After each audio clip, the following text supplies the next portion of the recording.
saying this year is the same stuff you said as last year. So on that one.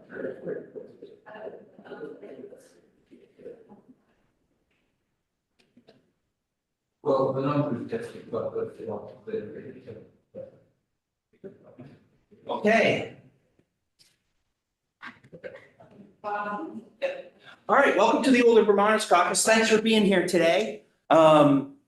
So we're going to have an overview of some of our plans on aging. We have Age Strong Vermont and the State Plan on Aging. So I want to welcome our two guests today, Jason and Sarah from Dale. Actually, Sarah, I think you're with Department of Health, but Dale, right? Oh, you're muted. Sorry. I'm technically under Dale. We Under Dale, okay. Collaborate with VDH often on everything, Yeah. but I'm technically under Dale. Okay, fantastic. So thank you both for being here today. Really appreciate taking the time to talk to us. And yeah, I'll turn it over to you, Sarah, if you're going to go first and talk about our Age Strong Vermont plan. Great. Okay, so let me just find I want to make sure that nope, we want to switch this. Okay.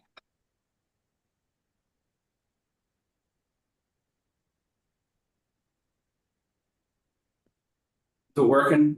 There you Let go. me know. Is that you can see it? See it. Fantastic. Yay. Okay. Let me just find the other piece now. Okay.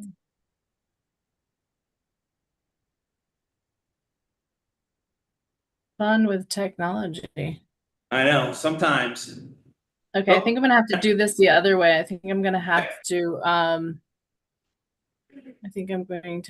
share it and then switch screens.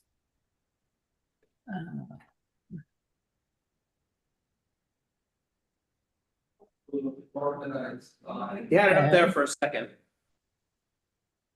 And then, sorry, everybody. No worries. Thank you for your patience.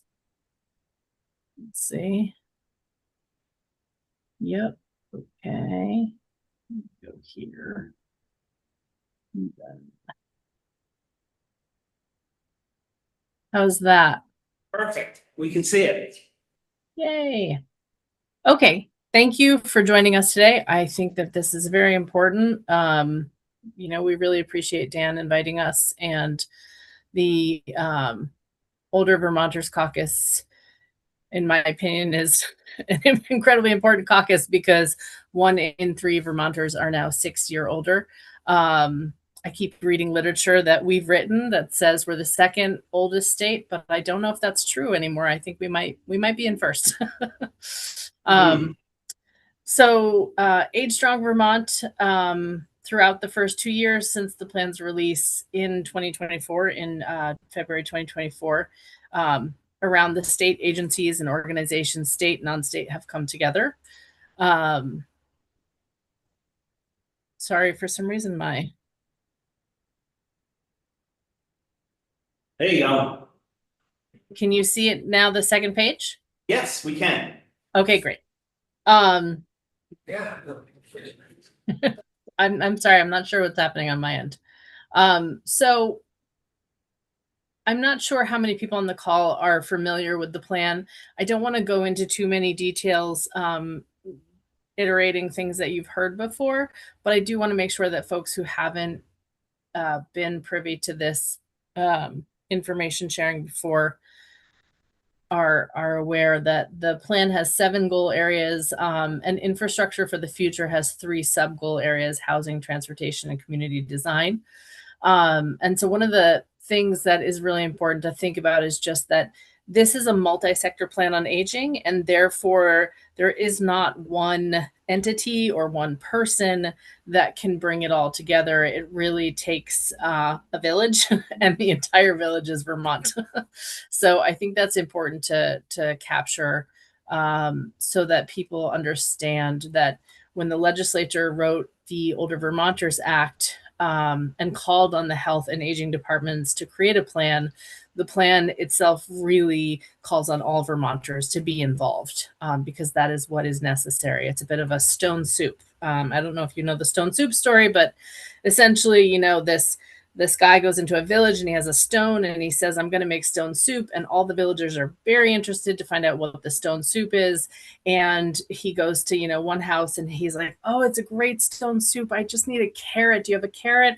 And then the next house and he asks for an onion. And so all the villagers come together. They put ingredients into the soup and he's cooking the soup. And, the storybooks from the pictures from the kids' books, show all the villagers kind of around the soup, like watching it cook. And then suddenly everybody has soup. And that is the Age Strong Vermont plan. We have this plan. It's an incredible multi-sector plan on aging.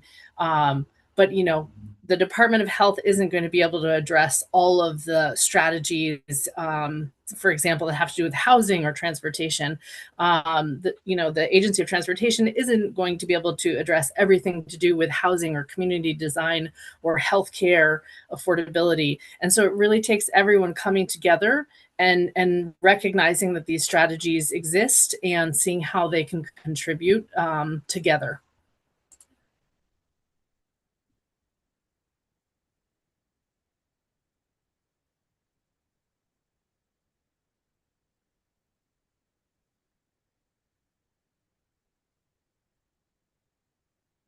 I'm having a very hard time with these slides. I'm so sorry.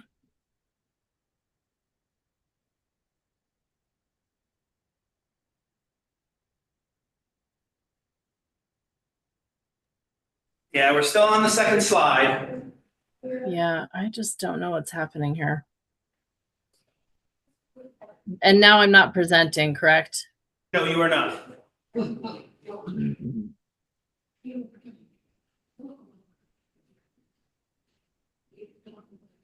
Okay, How you're about back. now? Okay. You're on 7 goals. We can see it.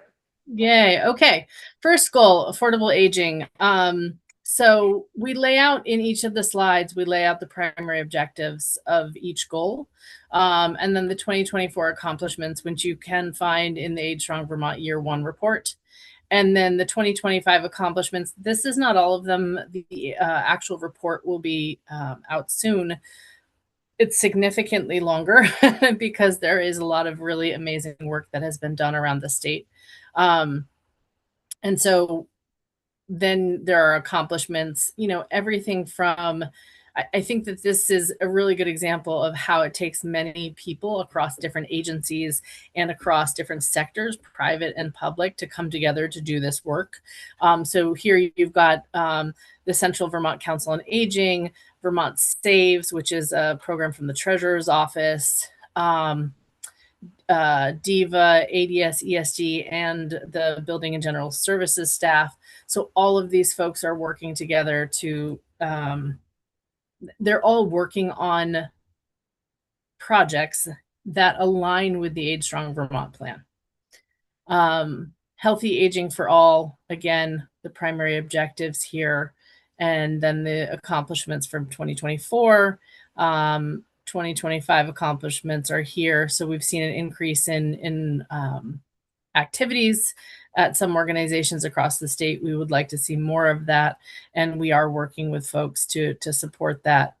And then we see a lot of multi-sector, right? Vermont Department of Health, the Department of Disabilities, Aging and Independent Living, the UVM Center on Aging, the Alzheimer's Association, and Dementia Collaborative, coming together to host a symposium for the second year. So it really shows how the work is, I think, starting to gel. People are starting to really work together and get to know each other. Not that they didn't know each other before, but some of the silos that are being that were maybe more prevalent before the plan was released are starting to get broken down, and that's very helpful. Social connection is key. Infrastructure for the future, housing. This one of the highlights here is really Home Share Vermont, and they really got quite a few matches in 2025.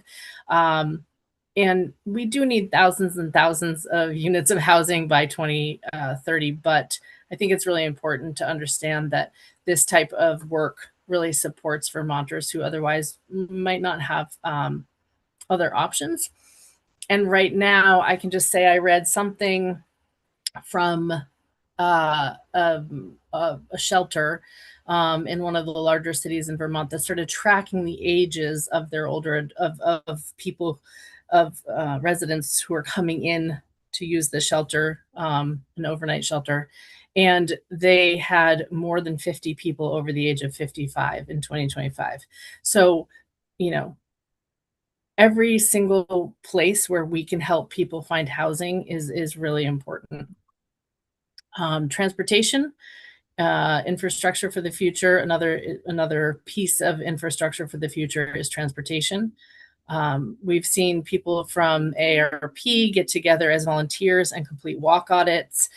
We've got the older adults and persons with disabilities transportation program that people are very invested in. And the Larner College of Medicine students, when they finished their project for autumn of 2025, one of their recommendations was actually expansion to more rural areas. They identified transportation as I wouldn't say a cause, but there was a strong link to social isolation and the lack of social connection.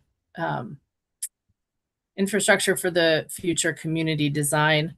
So AARP created and hosted webinars, Vermont Trails and Greenways, along with other organizations. So again, multi-sector, significantly increased the number of accessible trails in Vermont. So a lot of good work happening.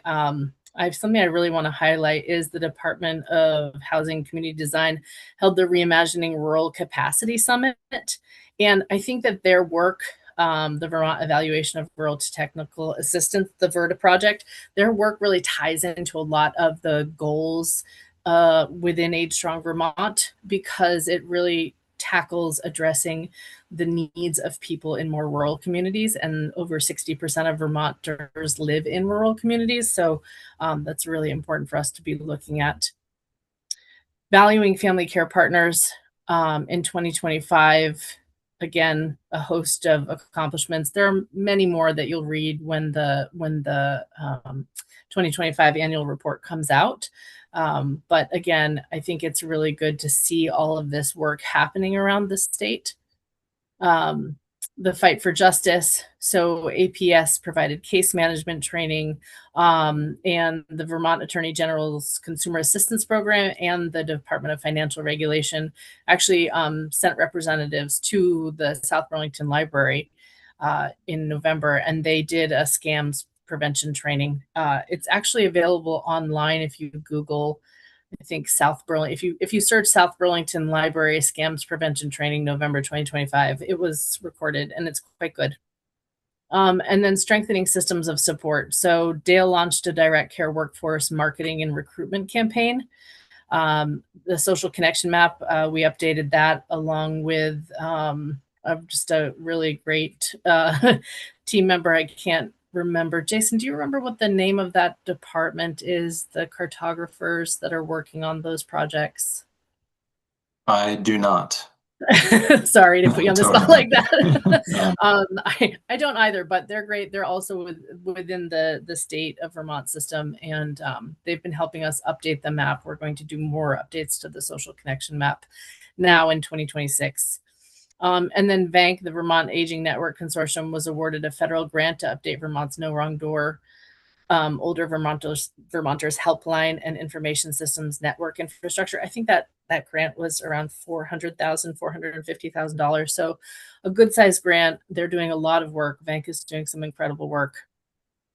So I just wanted to run through that, and folks can look at the slides again on their own or reach out to me directly if you have more questions.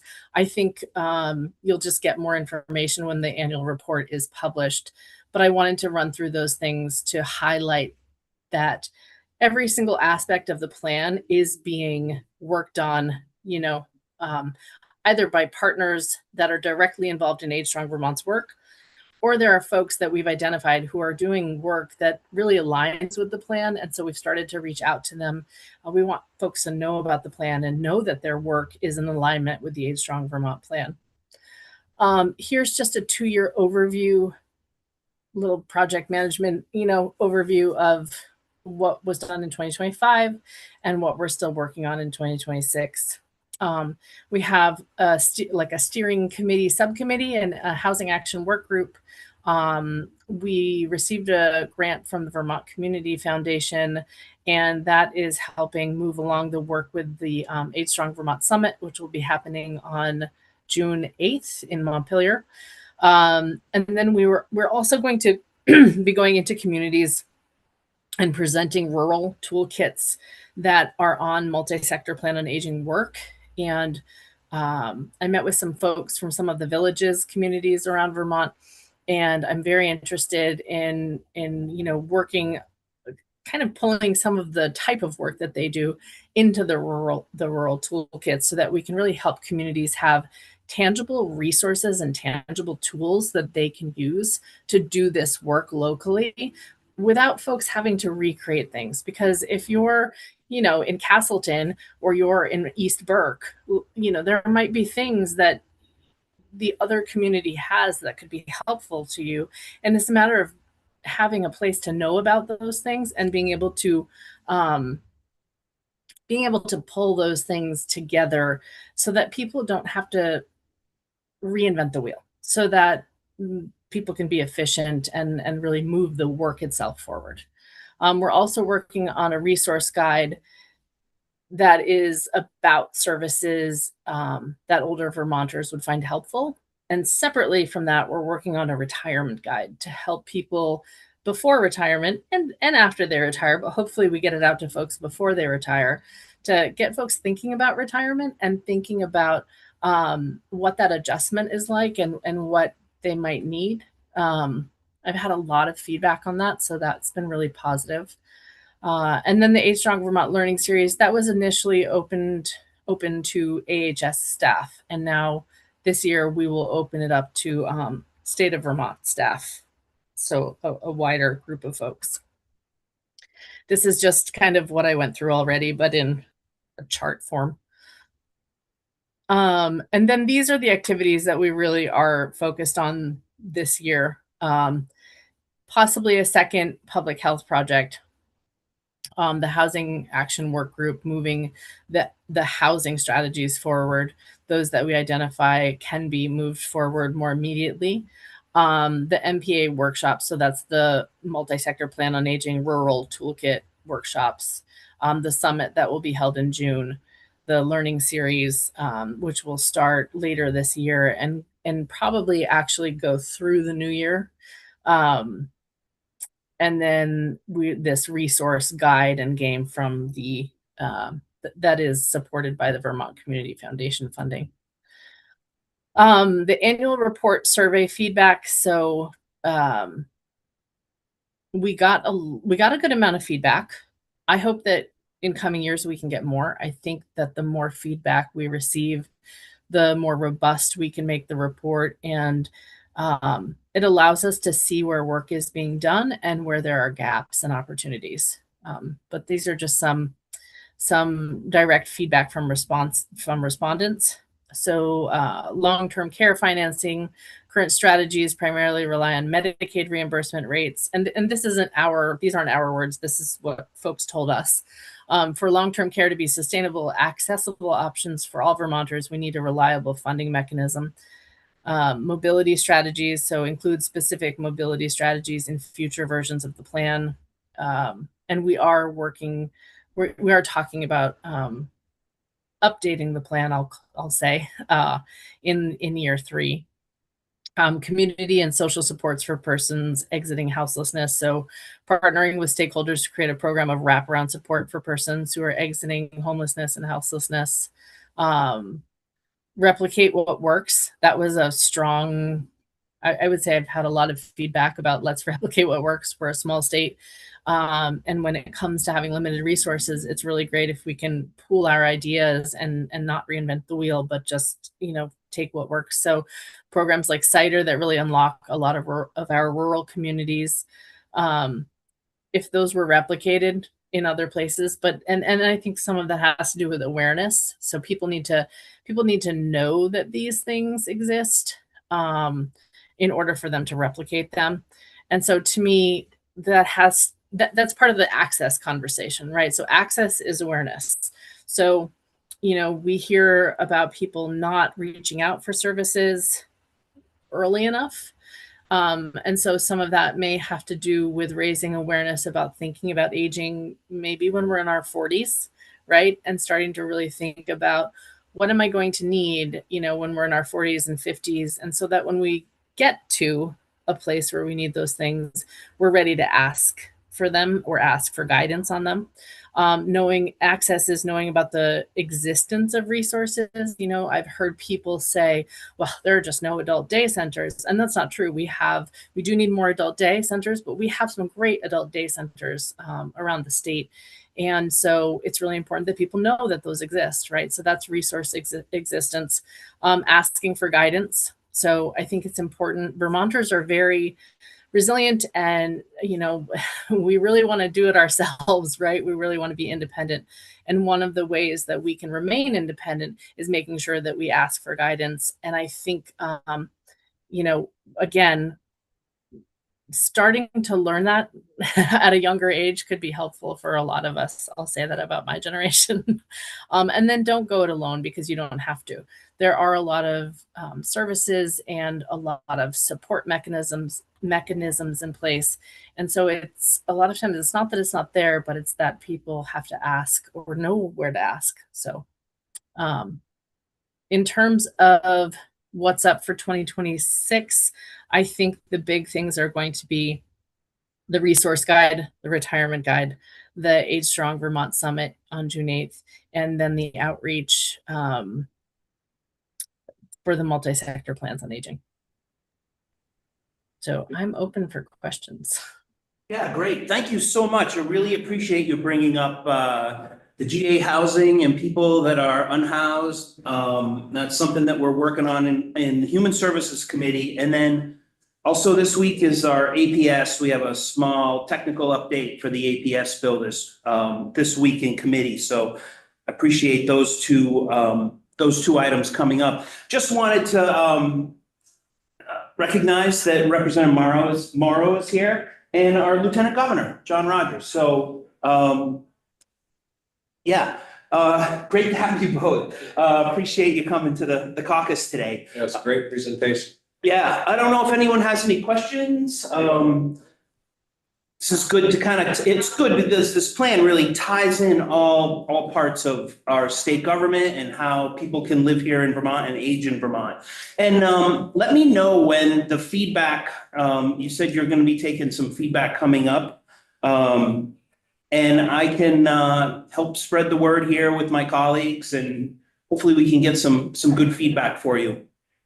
Yes, that would be wonderful. I would really love to see more Vermonters involved in this plan, because to your point, Dan, I think that this plan really does cover all aspects of our lives, what's important for us.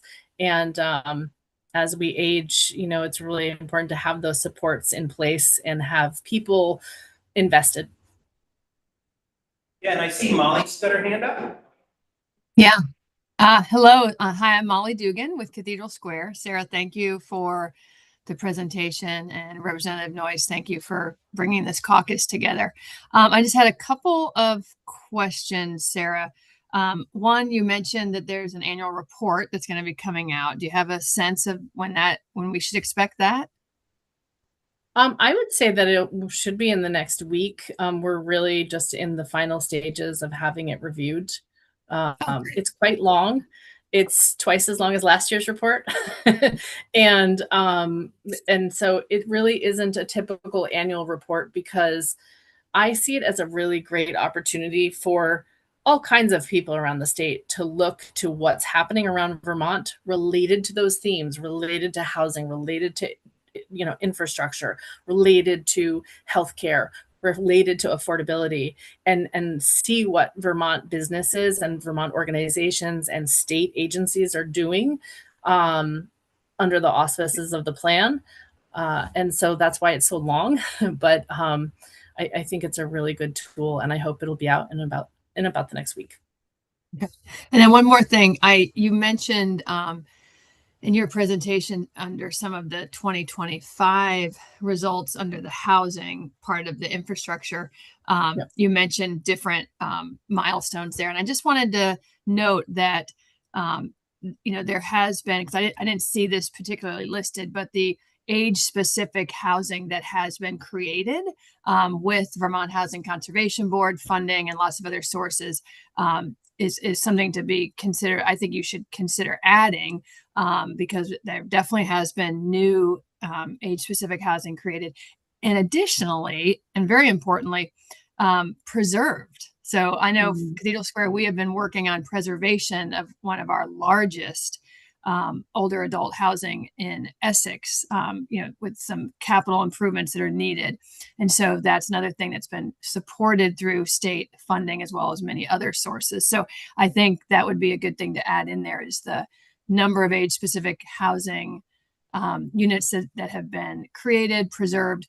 And I know, like, for instance, one of our newest older Vermonter housing in St. Albans, there were quite a number of folks that moved in that were homeowners in St. Albans. And so they opened up, I think it was like 7 or 8 that opened up home ownership for sale properties in that community. And so I think that's also a really important aspect to weave in here is that movement of older Vermonters when they want to move to age-specific housing, that impact it has on the other generations. So thank you very much. Thank you very much, Molly. Those are really important points. And I will look to including them in the final report. I really appreciate you bringing up the fact that people are moving in from different backgrounds, right? There are homeowners moving in because a lot of times we might talk about how to help people who are lower income. And we also have to make sure we're focusing on the people who are homeowners and maybe have stable income, but just want to downsize into that community living. And we do have Reed Commons already mentioned in the report. So thank you very much. Yeah, Glenn, go ahead. Yeah. Hi. Thanks, Sarah. Appreciate the update. I'm always interested in, when we're the second oldest, we're the first oldest state. It's always kind of a deficit-based conversation. What are we going to do with all of us old people? And I'd like to see it framed, particularly under, affordable aging as, hey, Vermont per capita has the most experienced workforce in the country. And nobody's talking about that. I mean, we have people who are dispersed all over the state evenly, which is a really different way of approaching workforce, which is usually, it's all in Chittenden County because that's where all the young people are going. And what are we doing to kind of connect the people both who need to work after 60 and many of us who want to work in some capacity after 60. We're not just giving up on the idea of, we have to volunteer as opposed to have paid employment. So I know, there's the objective to increase Vermont's 60+ workforce participation rate. And I'm wondering, have you been actively going out to the regional workforce boards, regional development corporations, and presenting both on, okay, here's some possibilities. What can we do, the state do in its capacities to make data available to you? And what are you seeing out there as employer practices and successes in retaining people past 60, 65 in the workforce and opening up those opportunities? Thanks. I can say, again,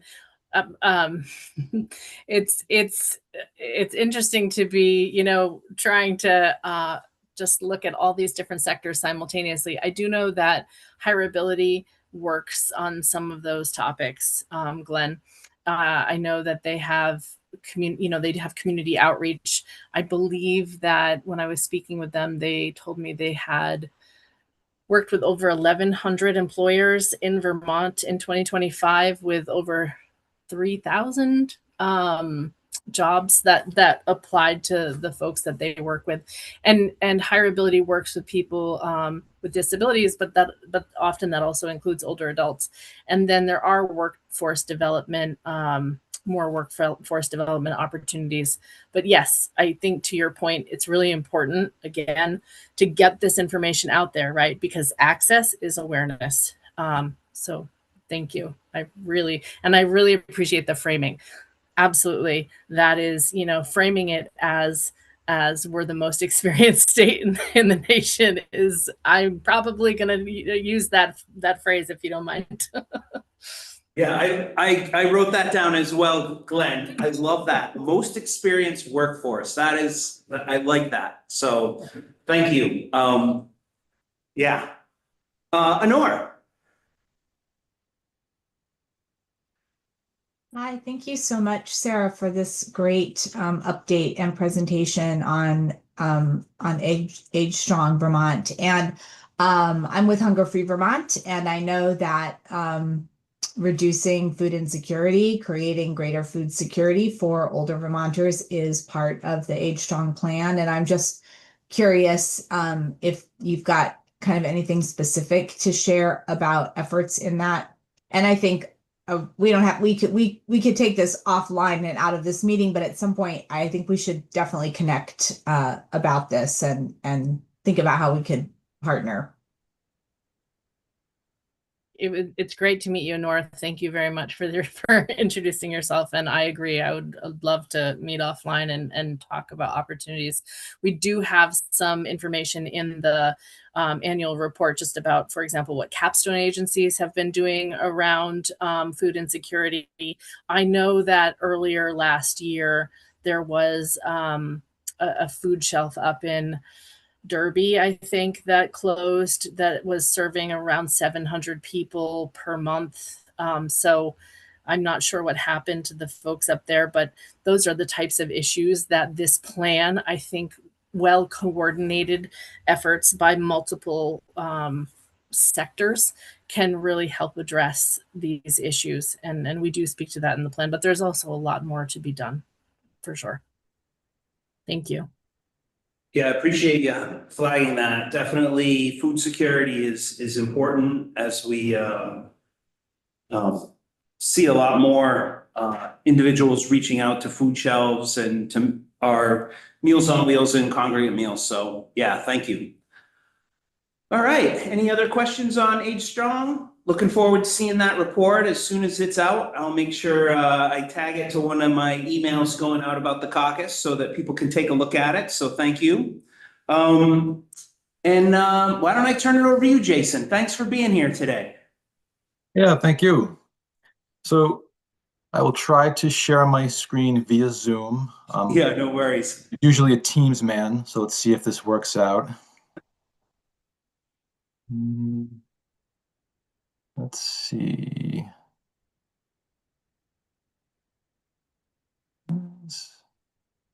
Hey, we can see, oh, we saw it for a second.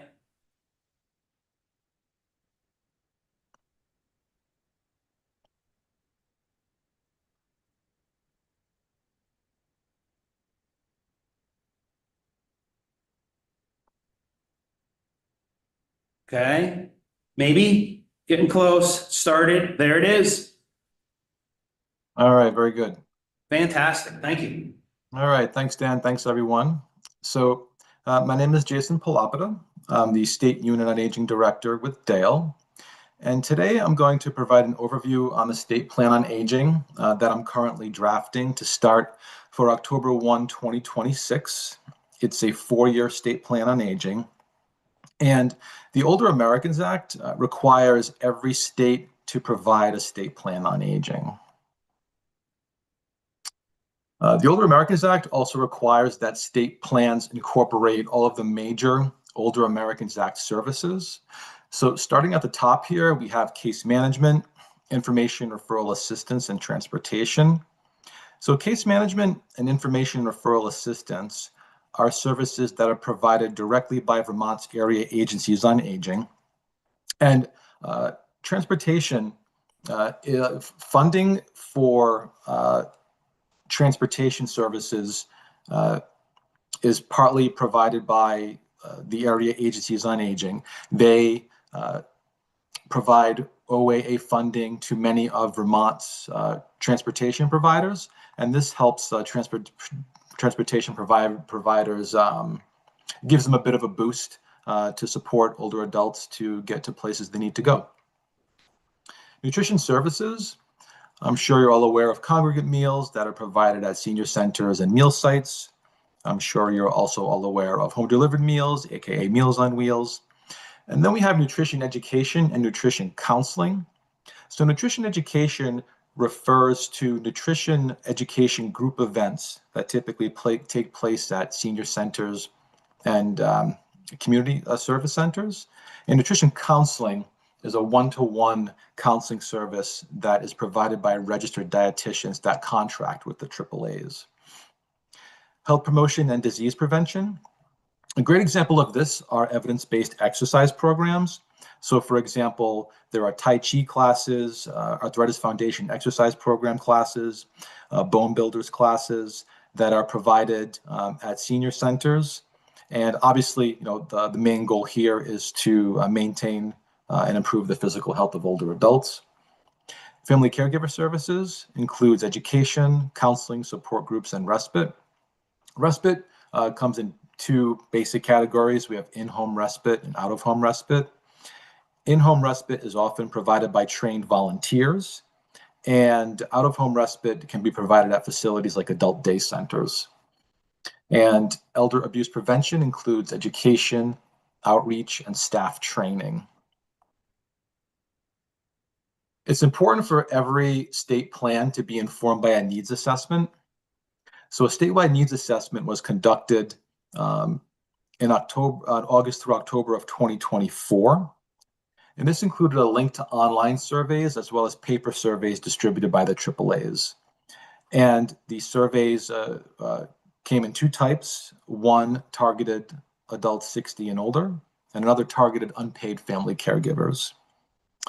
Data from the Vermont Department of Health's Behavioral Risk Factor Surveillance System, known as the BREFIS, also factored into the statewide needs assessment.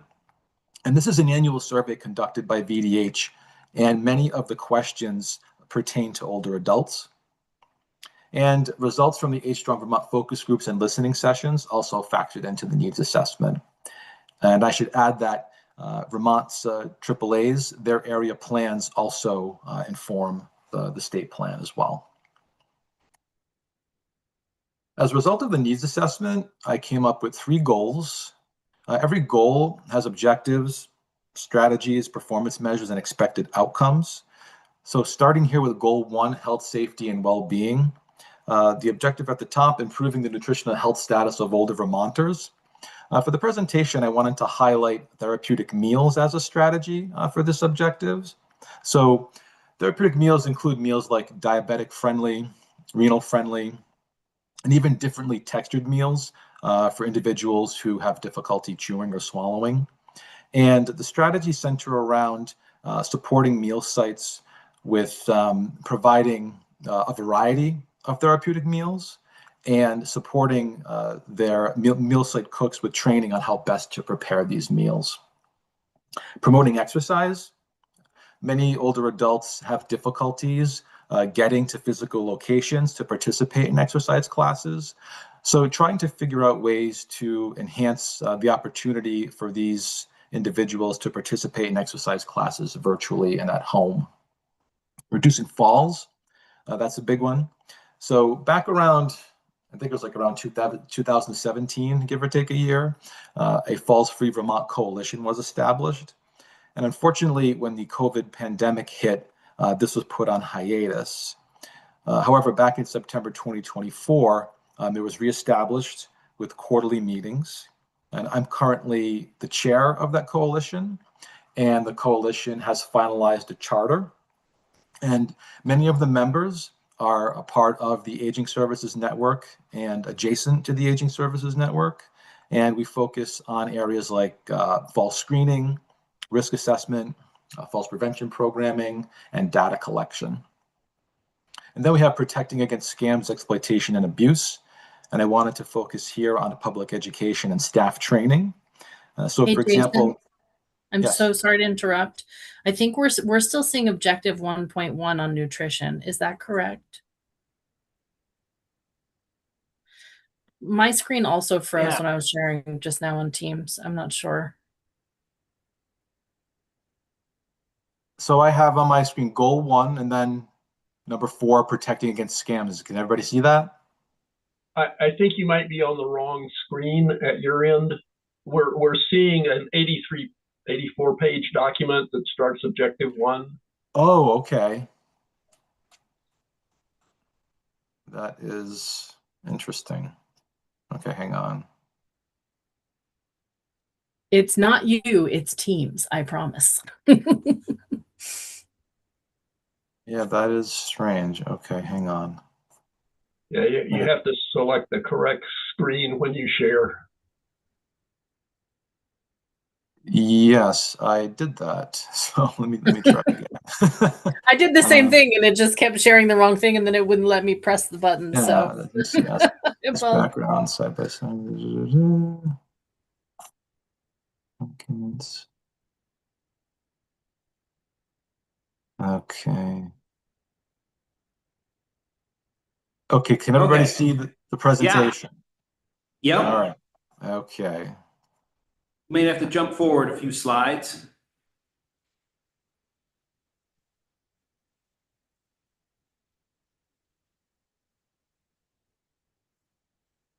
Yeah, I'm trying to do a full presentation. It's not letting me do it, so I'll just go through it just like this. Hopefully everybody can see it okay.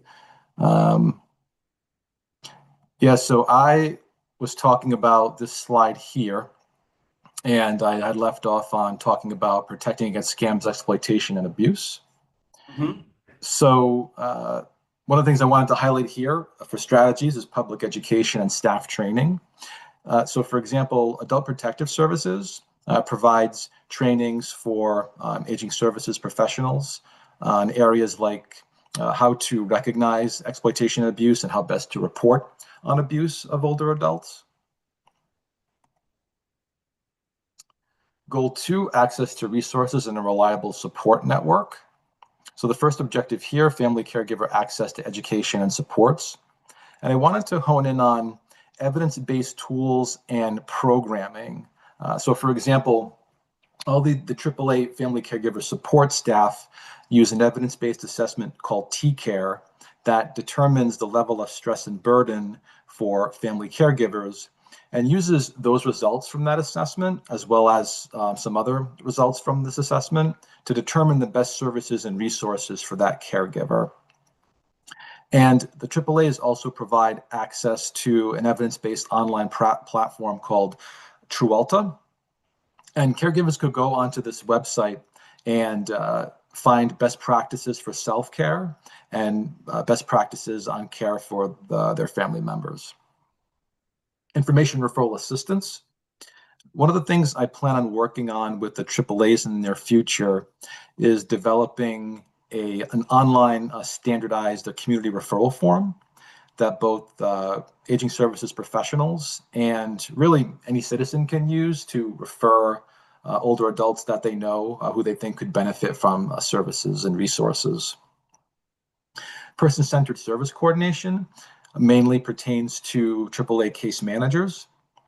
And a big part of this strategy is focused on health-related social needs.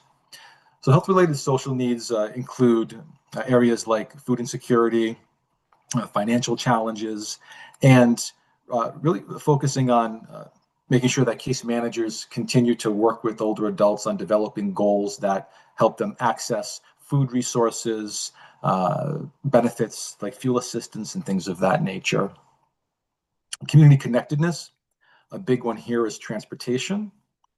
So trying to support older adults and increase awareness of transportation services in their region, and also helping them better access these services. In particular, Vermont's Agency of Transportation's Older Adults and Persons with Disabilities Transportation Program. And then the last objective for Goal 2 focuses on diversity and increasing awareness of specific programs that targets certain populations, like those with low English proficiency, deaf, hard of hearing, blind, visually impaired, and veterans. Goal 3 specifically focuses on raising dementia awareness and enhancing the quality of life for Vermonters diagnosed with dementia. And the first objective is educate the public and professionals on brain health and dementia, and includes guidance for professionals on best practices for dementia services. And then we have a coordinated, efficient system of dementia services. And here, I wanted to highlight performance measures that focus on designating dementia navigators within the AAAs, and also creating dementia care specialist positions within organizations that are part of the Aging Services Network. A major next step as I continue to work on the plan is a public comment period, and I'm aiming to have that period for the month of April, and getting the word out for that public comment period via social media, emails to community partners, and a press release. Thank you very much, and let me know if you have any questions. This is great. Thank you so much. Anyone have any questions on our state plan on aging? What's the best way when you are looking for input for the month of April on the update? What would be most helpful to you? What type of information and how would it be best to get it to you? So that's something I still need to work out. We need to figure out we need to figure that out. We're not quite there yet. No worries. As far as like the different types of avenues that people could use, whether it's like an email system or something like that. Okay. But I'll make sure before April rolls around, I get that information out to everybody. Fantastic. Yeah, this has been it's been really good thinking about how we interact with our state agencies and our plans. So all right. Anyone else have any questions for today? All right, so next week we're on town meeting break here. So this place is going to be finally quiet for a week, and then when we come back, there's going to be a lot going on. So we probably won't have the Older Vermonters Caucus the following week, but we'll start up the week after. So this place right around the week after town meeting break is pretty crazy. So as you can see today, there's just a lot going on in the building as we get going now. So all right, fantastic. Thank you, everyone, and have a great afternoon. Thank you. Thanks, you do the same.